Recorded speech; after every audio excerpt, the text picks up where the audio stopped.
as you can see, I have actually been posting basically daily for a pretty decent amount of time. So if you have noticed that, it would be very much appreciated for a like on this video. If you like these trade videos, also make sure to leave a like and subscribe.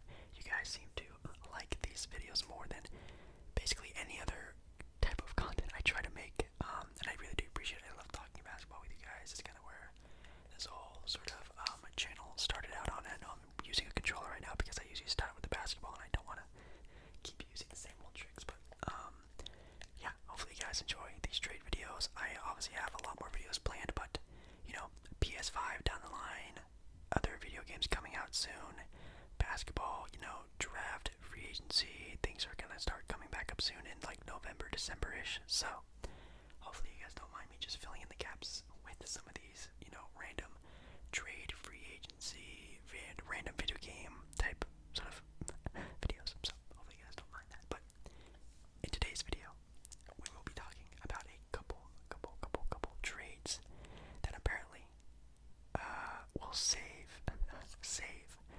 Ringless stars, I guess, careers maybe, not entirely sure, but that's what the article is today. We are reading again from Bleacher Report, another Bleacher Report article. Wow, very surprising. This article is from Zach Buckley from October 2nd, 2020, and the title of the article is Trades to Rescue NBA's Ringless Stars. Now, they only have a couple of them listed on here, so this video isn't going to be a very long one like the one I posted yesterday, but it's still going to be pretty cool to see what they have to think, and then maybe we can also make up a couple of our own, if that's okay. So, this would be fun. I'm excited to see what superstars they pick. First off, I'm pretty sure these are probably going to be mostly realistic. I would hope so.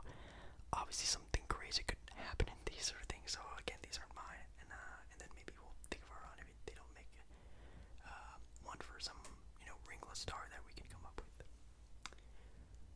And this is actually a really interesting first one. The first one they actually have on here is Rudy Gobert to Boston. I guess Rudy Gobert technically is a star. He's an all-star, but when I say he is a star, not really a star to me. Is like a player you can like build around. Like LeBron's a star, Giannis is a star. Well, I guess they would be like superstars, right? I don't know. I think star is a pretty high level player. I think he's, in my opinion, that's probably like above an all-star. But they have Rudy Gobert, who's obviously a really great player, defense player of the year, candidate every year. And they have him going to the Boston Celtics for Gordon Hayward and Daniel Tice in the 14th pick. Wow. Could you imagine a team with Kemba, Jaylen Brown, Jason Tatum? Maybe they pick up a 4 in free agency. That's really nice. Maybe they get like a Paul Millsap, Jeremy Lamb type of player, and Rudy Gobert. Shoo, man. That would be crazy. That'd definitely be... Would that win a championship? I mean, honestly, Boston already has a very good sort of nucleus set up, and they just need either time to develop. Again, they're still a very young team, or a player like Rudy Gobert to get on that squad, and that'd be very interesting. Again, I would really love to see Jason Tatum move to his true position, in my opinion, the small forward position, and then Jaylen Brown move to 2, have him be a bigger 2, because I think he's about 6'6", 6'7". I think that'd be perfect. You get to keep all your major guys. I don't know why Utah would do this, in my opinion. I mean, you get the 14th pick, and Gordon Hayward's okay. I mean, I guess. He's obviously not the Gordon Hayward that he left to Utah, but now going back to Utah, I don't really know why they would want to do this at all. The only thing I could see why they would want to do this is A, if Donovan Mitchell and Rudy Gobert's relationship isn't that great, or B, the sort of large sort of contract Rudy Gobert has, they don't think it's worth it in the long run, so they're going to trade it away for Gordon Hayward's contract, which if he opts into his player option, he will be a free agent next season. So, which I could understand them doing, but it's not like they're a free agent destination, and I don't think Donovan Mitchell is the type of player who would recruit players to play with him, because he's not a, facilitating so I don't really see why anyone would want to go there. My thing would be it would just add depth to their team, so I don't think this trade would happen. I don't think Utah's that. I don't want to say stupid because that makes like an insult to coordinate and those players, but I don't think that's really worth it. But for Boston's sake, if this actually did happen, oh my God, that's probably a title favorite for sure. Next up, we have Chris Paul to Milwaukee. Yes, the trade that's honestly probably the most likely to happen out of any trade in the entire league. We have Chris Paul going to Chris Paul going to Milwaukee for Eric Bledsoe, Ersan Ilyasova, Dante DiVincenzo, who's a player I'm really high on, DJ Wilson, and the number 24 pick in this year's draft. Okay, yeah, obviously, if Milwaukee got, Chris Paul while keeping Chris Middleton, while keeping Giannis, obviously while keeping Brook Lopez, I think that's all great. Obviously, Milwaukee is a now free agent destination for players who are around the mid-level exception, older players who are, championship ring hunting, and they could definitely do that, especially now with having Chris Paul, who's a passing maestro. A lot of those scorers who love to score off the bench, like a J.R. Smith, Dion Waiters, players like that who just come off benches and just score in bunches, I think will love to play in this type of offense where you play alongside one of the best passers, Chris Paul, and the Greek freak who can carry your franchise. I can see a lot of, older 30-plus type year-old players signing with this team, so I definitely helps out Milwaukee in recruiting better players and adding to depth because you're losing Eric Bledsoe. Ilyasova was pretty decent. He's just a stretch four. Then you have Dante DiVincenzo, which is probably the biggest thing they're missing out on.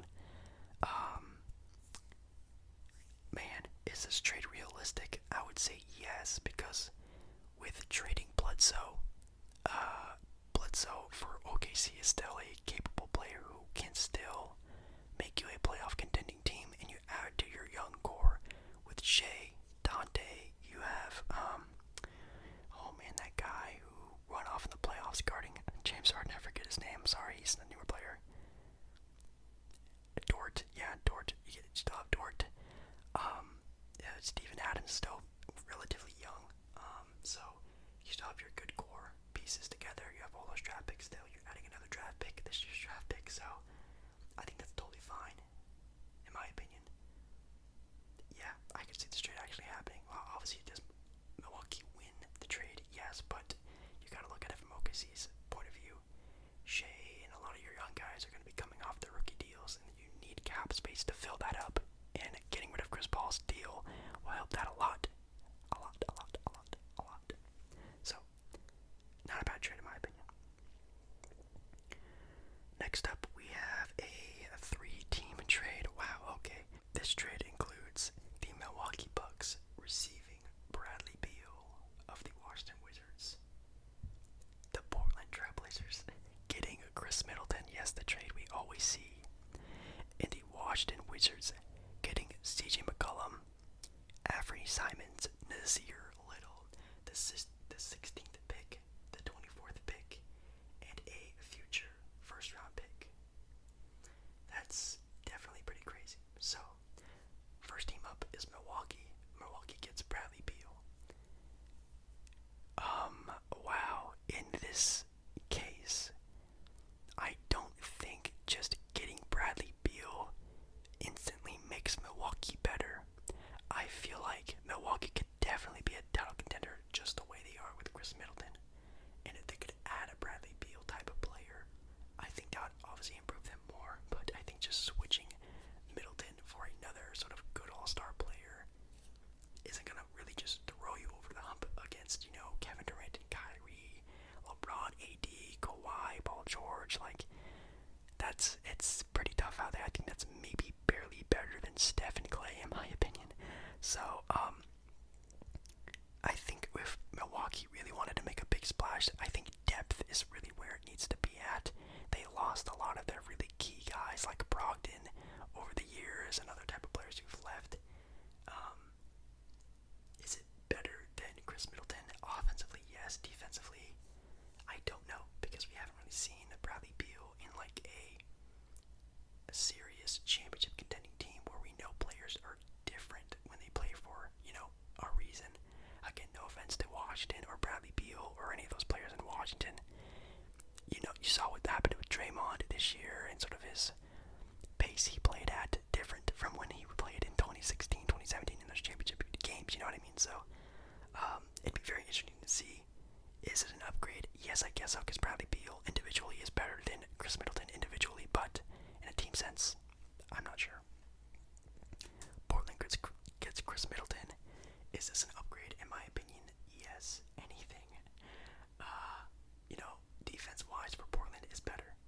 I've said this before, and you guys are probably tired of me saying this. I've been a big fan of CJ McCollum, but I am a big fan of him getting traded somewhere to where Portland gets a bigger player or guard to play with Damian. Now, obviously, this would be a trade in where he picks up the small forward spot, and then Gary Trent Jr., who we saw in the bubble, who maybe can average 15 to 20 points per game, be a nice 3D guard to play with Damian. I think that'll be fine. We also saw in the playoffs how Chris Middleton can, hand off the ball well, still be good a shooter, and can average maybe 25, 30 points per game if he gets his own sort of more scoring role on the ball. Stand more obviously with Giannis. Probably has a very high usage in the NBA. It'd be interesting to see that with Damian Lillard. So I think that's fine in my opinion. Obviously, long term, kind of bad because he's older than CJ. He has a big contract just like CJ, but with Damian's prime, fading in another 2-3 years, you got to do what you can while Damian's here and is in his prime. And then for Washington, you get CJ McCollum, who is a player just like Chris Middleton, who could probably average 25, 30 points per game without another superstar with them. It'd be interesting to see what happens to him. They get a lot of young players, a lot of young picks. They get a lot of picks. So I think that works out for them. Blow up their team, try to get rid of John Wall if you can, and just restart from the ground up. I think that's perfectly fine. Here comes another trade. Paul George to Brooklyn. The Brooklyn Nets receive Paul George for Karis LeVert, Spencer Dinwiddie, Jared Allen, and the 19th pick. Wow. In my opinion, this would never happen. Only because the Los Angeles Clippers are a team who has probably the deepest and best team in the league. Now, obviously, adding more depth to that would be great in some ways, but having too much can also be a bad thing. And you need at least a duo to win a championship in this year's league. We saw that in the finals with Jimmy and Bam. Bam isn't there yet. Jimmy is there, but it couldn't get over the hump against the dominant all-star dynamic duo god squad of LeBron and Anthony Davis. So you need players like that who can really carry a team. And although Paul George struggled and Kawhi isn't really the vocal leader that you're probably hoping for in your best player, it's better than just having Kawhi, the best player on the team, and a bunch of good role players. But the Clippers already have a bunch of good role players. They're just adding more bunch of good role players. I see this being a weird sort of, hey, I want minutes, hey, I need more ball touches, this, that, and the other. I think it would get kind of awkward in my opinion. But Karis LeVert's a really good young player, really nice contract. Spencer Dinwiddie's the same way. You'd get Jared Allen to start with him, which would be awesome. You get the 19th pick, which we've seen in drafts be, decent players, 15 to 20. That's not a terrible pickup, but again, you need a duo. You have to have a duo if you're a contending team. And Paul George isn't as bad as everyone's saying he is. This is just, post-playoff sort of talk. And I think it's bad. But I think he'll be fine. He'll jump back from it and do perfectly fine this next season, I think. At least in my opinion. This is their last one, but I'll try to think of other ones after this one, because I don't want the video to be stupid short. So, this one, oh wow, this is actually one of you actually done in a 2K video, if you guys haven't seen this one. It's Philadelphia getting James Harden for Ben Simmons, Mike Scott, Zahir Smith, and the 21st overall pick. Yes, pretty much the same trade we did in my video, but instead it's reversed.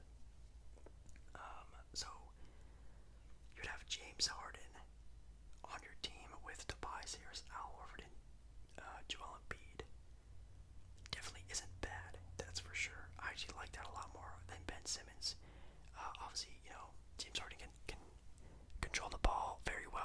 Simmons can facilitate the ball very well like Ben Simmons. Obviously not there all defensively, but isn't the sort of defensive, meme that he used to be.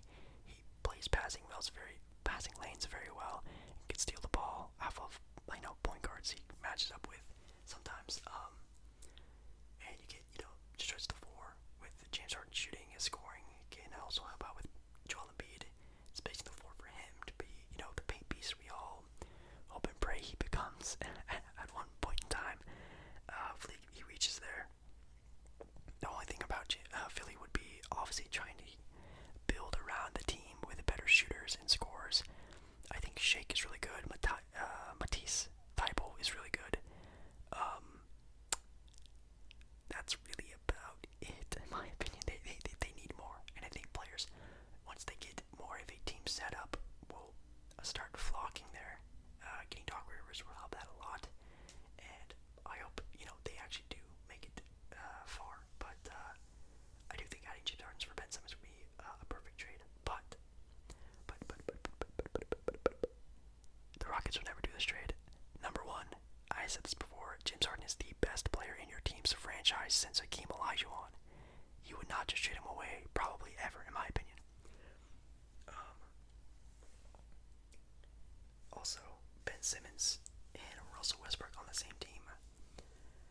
I'm gonna say no to that, Chief. That sounds like a nightmare. To basically ball dominant people, only things they can really do is rim run and driving the lane and fast break points. Like, that's basically all they can do. I know we all seen Russell Westbrook try to be that sort of jump shooting guard that he so desperately wants to be, but that's just not his game. And having two of them, but one of them just being a taller player, sounds like a terrible idea. Rockets would never do this trade, so this one's definitely one of the more unrealistic ones. But those are the only ones that they have on this list. But if we could think of some other ones, one I could really think of would be like obviously Ringless star is what the theme is of this one, and would obviously be like Devin Booker would be one, in my opinion. Now, is he like, oh, he needs a ring right now, blah blah blah blah? No, obviously not. Isn't he still only like under 25? I think he's like 25 or younger. I feel like he's been in the league for like 10 years already, but I feel like he definitely needs help. If they can somehow get a forward on their team, would be really great. I don't really think they need like a point guard like LaMelo Ball or another guard like Bradley Beal, because they already have their top scoring perimeter player in Devin Booker. I think he needs a nice wing to complement him, like a Chris Middleton type player. So maybe they can try to get like a Chris Middleton type player. I think that'd be great for their team with DeAndre Ayton, and then obviously adding depth to their team would make them amazing. We all saw them, go 8-0 in the playoffs. They played very well in the playoffs and then the bubble, and we all wanted to see them in the playoffs. They would have been very exciting to watch, but I think the Suns this season are going to be very exciting. And obviously, Devin Booker needs a little bit more help. Another player I can try and think of. They already did talk about Damian, which obviously is on everyone's mind. Everyone's like, oh, Damian, go to the Lakers. Damian, go here. Damian, go there. Damian's like, no, knock it off. But yes, obviously adding a player, not getting rid of CJ would be the best case scenario. But obviously with the Blazers cap space, it's pretty rough right now. They're paying Damian Lillard like he is God.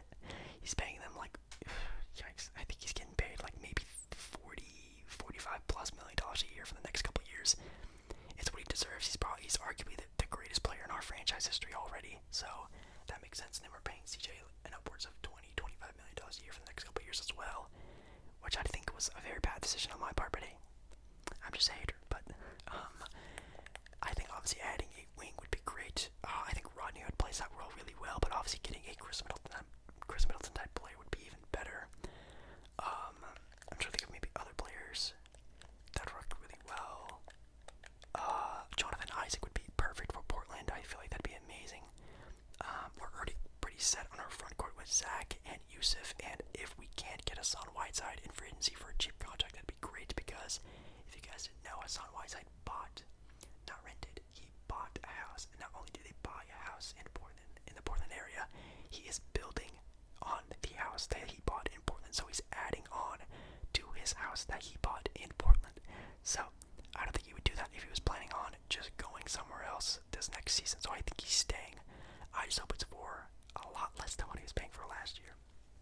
Melo said he's trying to come back to Portland, which who knows what will happen there. But I think they're fine with that. They just need a wing and a good perimeter defender. Guard would be great. So we'll just have to see what happens. Another sort of ringless star. I'm trying to think of like the All-Star game. Who's on that team that needs a ring? We're here to talk about Giannis. I mean Luka, but again, Luka is just a player who's probably gonna get a ring at some point in time. We talked about Luka and the Mavericks in my last video. They are one piece away, and for them making their, a Blake Griffin, Paul Millsap type player would be great. Even Jeremy Grant would be a huge upgrade to them. For that small forward spot would be great. Or just adding a defensive sort of minded guard, like I think it's like a Patrick Beverley, Marcus Smart type player. I think that'd be great. Maybe even like a George Hill would be great for their backcourt defense. I think they just needed to add a point guard on that team who will help out with the defense with Luka, which is probably Luka's hardest sort of thing to critique in his young career already. But Jimmy Butler is obviously a sort of budding now star. I think in 2K he's at 90 plus overall in this next gen console, 2K21. Very exciting for him. I think definitely getting Giannis would be the best case scenario. If Giannis leaves, or after this next season, or if they do make a trade like with Bam, Hero, Duncan Robinson, they give him the whole shebang to team up Jimmy Butler with Giannis. I think that'd be crazy. Maybe a little lesser of a trade would be like maybe Bradley Beal for like Tyler Hero, Chris Nunn. Maybe you throw in Duncan Robinson. I think that'd be also be very interesting. To get like a championship ready now team with Jimmy Butler and Bradley Beal and Bam Adebayo. I think that's a three-headed monster. That's for sure. Bradley Beal and Bam can still grow as a franchise future while you still have Jimmy Butler here dominating as he is right now. I think that'd be pretty dope to see. But if you guys can think of other sort of superstars or stars or all-stars even that are ringless and need a trade, let me know down in the comments if you can think of some. I'm trying to think of some just off the top of my head, but obviously a lot harder said than done. So thank you guys so much for watching this video. Make sure to leave a like. Make sure to obviously comment down below like we were talking about. Subscribe to the channel